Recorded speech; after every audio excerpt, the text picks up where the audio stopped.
നമസ്കാരം. ഇന്ന് നിങ്ങളുടെ മുന്നിലേക്ക് ഞാൻ വരുന്നത് ഒരു ഇറ്റാലിയൻ ബ്രാൻഡായിട്ടാണ്. എല്ലാവർക്കും അറിയാം, ഈ വീഡിയോ കാണുമ്പോൾ തന്നെ നിങ്ങൾക്ക് മനസ്സിലാവും, ഫെറോറോ റോച്ചർ എല്ലാവർക്കും അറിയാവുന്ന ഒരു ബ്രാൻഡാണ്. ഒരു ഇറ്റാലിയൻ ബ്രാൻഡാണ്. ഇത് 1979 സ്ഥാപിച്ചതാണ്. അതായത് ഏറെക്കുറെ 46 വർഷമായിട്ട് നമ്മുടെ മാർക്കറ്റിലുള്ള ഒരു ബ്രാൻഡാണിത്. ഇവരുടെ മെയിൻ ഇൻഗ്രീഡിയന്റ് എന്ന് പറയുന്നത് ഹേസൽനട്ടാണ്. ഹേസൽനട്ടും ചോക്ലേറ്റിന്റെയും മിൽക്ക് ചോക്ലേറ്റിന്റെ ഒക്കെ കോമ്പിനേഷനിലാണ് ഇവരുടെ എല്ലാ ചോക്ലേറ്റ്സും വരുന്നത്.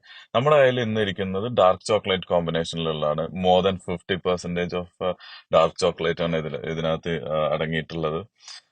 ഇവരുടെ പാക്കിങ്ങും ഇവരുടെ ടെക്സ്ചറും ഇവരുടെ ആ ഒരു ക്വാളിറ്റിയും, അത് എല്ലാ കാലത്തും ഞാനിത് കഴിക്കാൻ തുടങ്ങിയ കാലം മുതലത്തേക്ക് ഇന്നത്തെ ദിവസം വരെ അവരുടെ ഒരു ക്വാളിറ്റിയിലും അവരുടെ ഒരു പാക്കിങ്ങിലും എല്ലാത്തിലും അവരുടേതായിട്ടുള്ള ഒരു ക്വാളിറ്റി അവർ മെയിൻറ്റെയിൻ ചെയ്യുന്നുണ്ട്. അത് തന്നെയാണ് അവരുടെ വിജയം എന്ന് എനിക്ക് തോന്നുന്നു.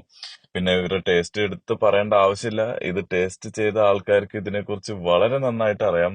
ടേസ്റ്റ് ചെയ്യാത്ത ആൾക്കാരുണ്ടെങ്കിൽ തീർച്ചയായിട്ടും ഇത് ടേസ്റ്റ് ചെയ്യണം. നോക്കൂ, ഇതിനകത്ത് ഇപ്പൊ നിങ്ങൾക്ക് ആ ടെക്സ്ചർ കണ്ടറിയാം. ഇതിനകത്ത് മെയിൻ ആയിട്ടുള്ളത് ഹേസൽനട്ട് ആണ് ഇതിൽ ഇൻക്ലൂഡ് ചെയ്തിട്ടുള്ളത്. ഇത് ഡാർക്ക് ചോക്ലേറ്റ് ആണ്. എനിക്ക് ഡാർക്ക് ചോക്ലേറ്റ് കൂടുതൽ ഇഷ്ടമായത് കാരണം കൊണ്ട് ഇപ്പൊ ഇവരുടെ ഡാർക്ക് ചോക്ലേറ്റ് ആയിട്ട് തന്നെ നിങ്ങളുടെ മുന്നിലേക്ക് വരാമെന്ന് കരുതി. എന്തായാലും ട്രൈ ചെയ്യൂ ഇത്. ഓക്കെ.